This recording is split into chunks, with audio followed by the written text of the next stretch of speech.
The AIM-9B Sidewinder is an American infrared homing air-to-air missile, which was introduced in Update 1.85 Supersonic.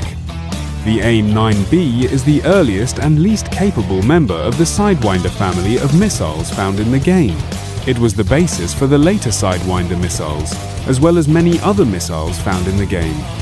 The Rub-24 is an AIM-9B built under license in Sweden, while the R3S, R13, M1 and PL2 are all descendants of the Vimpel R3 missile, which was a Soviet reverse-engineered version of the AIM-9B. The AIM-9B also served as the basis for the design of the Israeli Shafir missile, although there are notable differences between the two. Like other early air-to-air missiles, the AIM-9B is limited in its destructive capabilities.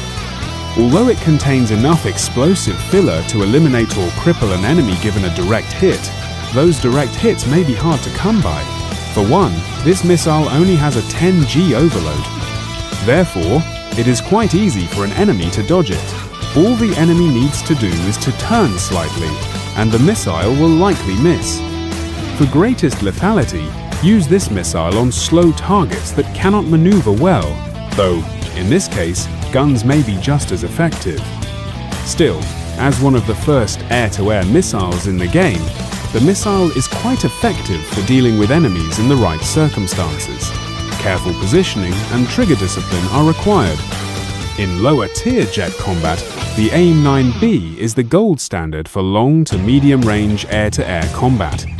With a 4.76 kilograms HBX explosive, 7.62 kilograms TNT equivalent warhead, the AIM-9B Sidewinder can ensure the destruction of the hit aircraft's tail section. Even a near miss with the proximity fuse detonating can cause significant damage to the rear control surfaces, so that a critical hit will cause the plane to lose air controllability, leading to a credit when the plane eventually smashes into the ground. This missile is best utilized when trailing an enemy. This will allow the pilot enough time to close the distance and acquire a target lock before firing the missile. The AIM-9B is especially effective against jet bombers, such as the Vautour II-IDF, AF, France, which generally have poor maneuverability. The missile can hit targets at up to 2.7 kilometers of range if they are moving in a straight line and make no effort to dodge.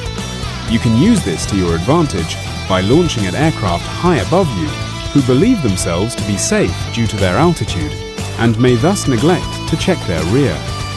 Firing the missile at aircraft moving in a straight line less than 900 m away usually guarantees a kill, as by the time the target can react to the missile, it is already upon them. When firing this missile, watch out for nearby friendly aircraft and for the sun. The missile may lock onto either of these, causing at the best a miss, and at worst an unintended team kill. The AIM-9B may be used to force the enemy to maneuver and bleed their speed, making it easier for the pilot to acquire a traditional firing solution and destroy the enemy with cannon fire. Decent, effective range. Can travel fairly far in a straight line to intercept. Effective against aircraft with low maneuverability, aircraft compressing at high speed, and low energy targets. Narrow firing circle compared to later missiles with uncaged seekers. Poorest range out of all AIM-9 variants. Often loses track when the target maneuvers in more than one dimension or turns sharply.